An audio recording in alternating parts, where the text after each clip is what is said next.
What is good? What is really good, my people? It is UK, Trotter Brother, Dr.blick, the darkest man, who round us today, guys. I'm here with Mr. NinjaStar. Say hello to the people, Hello to the people. I'm Mr. NinjaStar, and I'm happy to be making my return on Dr. Blick's channel, where we're going to be talking some One Piece. Yeah, it's always good to talk about One Piece, World Seeker, because that's the topic of today's video, and we're going to be talking about quick time events and boss battles. Obviously, when it comes to this game, in terms of the format of this game, it does reminisce, in my personal opinion, in terms of what they're trying to do. It kind of reminds me of Spider-Man PS4 in terms of the format and in terms of the style that they're trying to go for this game. And if you look at games like Spider-Man PS4, in terms of the trailers that they've shown a lot of quick time events and a lot of parkour moments, which I feel would fit them trying to emphasize Luffy's elastic ability. I was gonna say elasticity, but my tongue kind of like just went crisscross for a moment. But in that game, they do emphasize the parkour elements, and I feel like that would work really well with Luffy. And I feel like with some cutscenes that they do, where you have quick time events and boss battles, I feel like that will flow really well with World Seeker. We've seen it done in anime games such as Naruto Storm, where they've done quick time events and done quick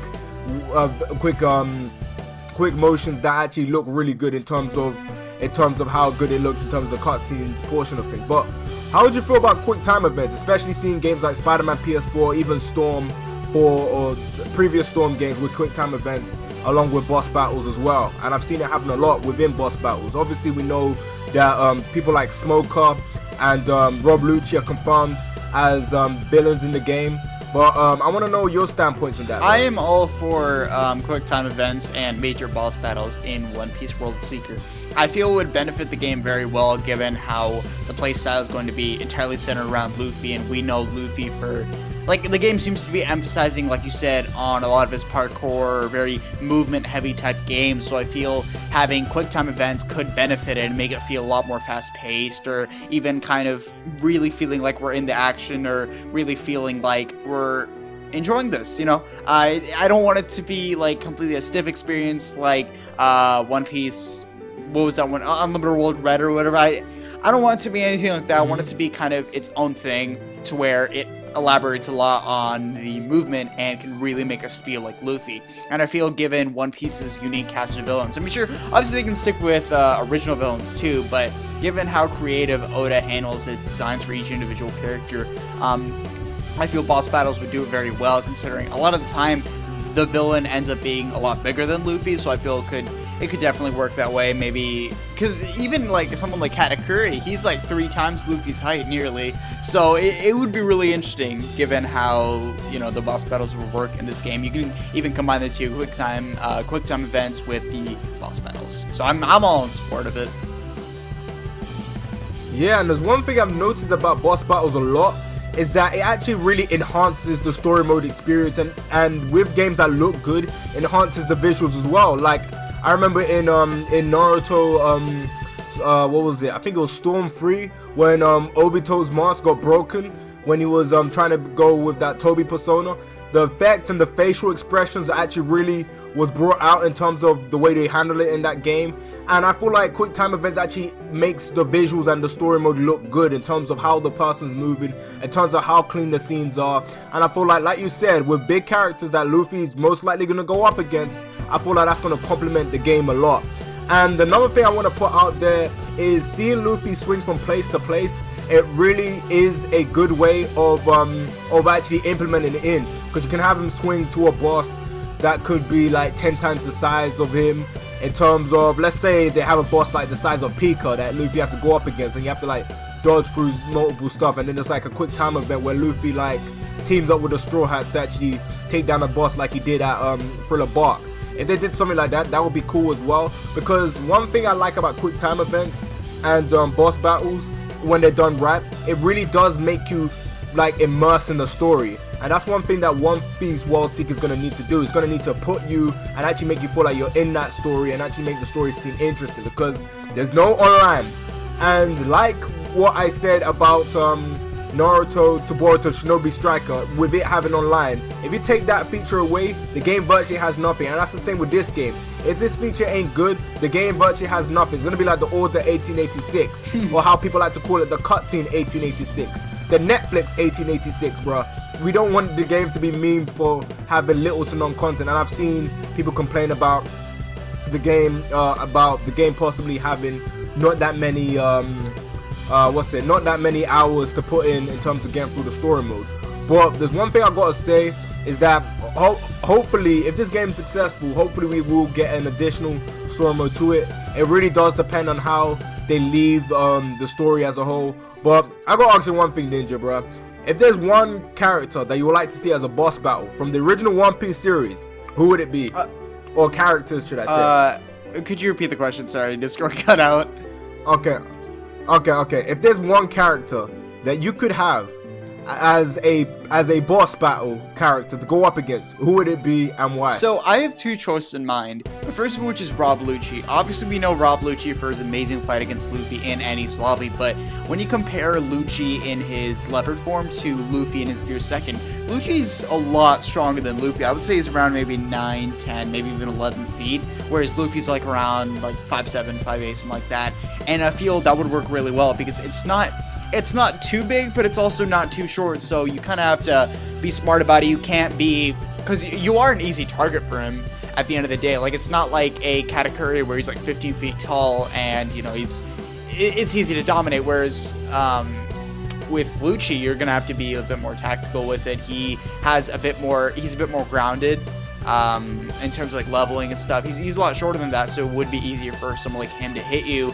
So you would have to, that's where all the quick time events could play in, and I could see someone like him being harder than, I guess, Katakuri, because even though Katakuri was like 15, 16 feet tall, as that height advantage, obviously I would imagine his would be a lot slower, like his punches, kicks, all that. Maybe they might make it faster, who knows, but that's just how I see it, going by game mechanics and all that. So yeah, Katakuri, if you couldn't tell, would be my second ideal choice for this game. I feel it would work really well given their contrasting abilities. You kind of have to, I mean, obviously he would probably be a later pick in this game, and I don't know if they would really put him just because, you know, he's Big Mom Pirates, not affiliated with the Marines. But I guess if even so, I think it would be really interesting, maybe have him off as like a DLC or something. Once you've already kind of gotten the hang of Luffy's movesets, maybe you go up against someone who's very, very similar, i.e. Katakuri. But if you want to go just by Marines, I guess another choice that I have in mind is maybe Akainu.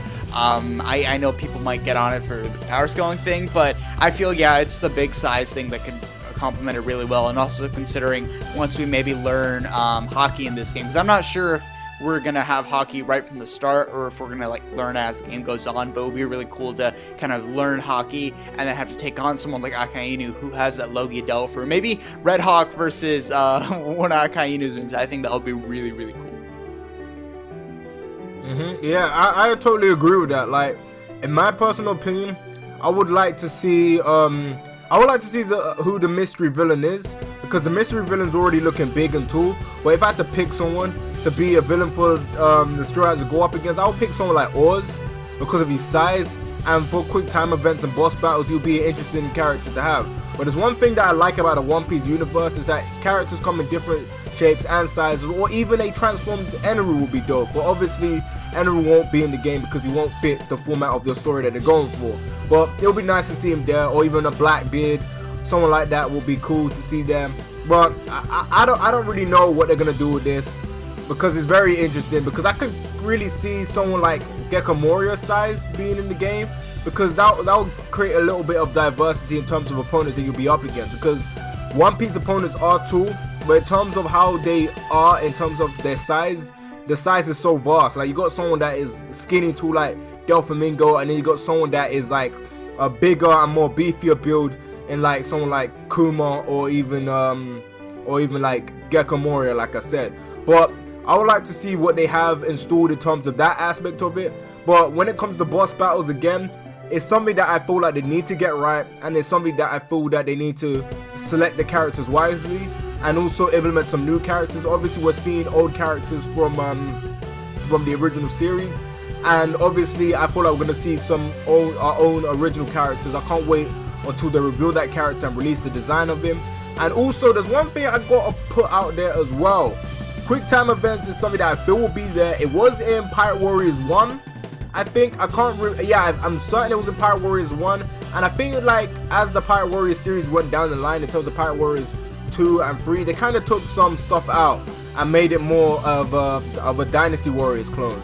But it's something that I feel that they have to do that, especially if they want to emphasize Luffy's Devil Fruit ability. What you got to say to that, Ninja? Like towards that, yeah. I feel it could benefit it really well as far as just utilizing Devil Fruit ability, how it would go up against other enemies. Like that's another reason why I'm kind of in support of Katakuri and him being a boss battle.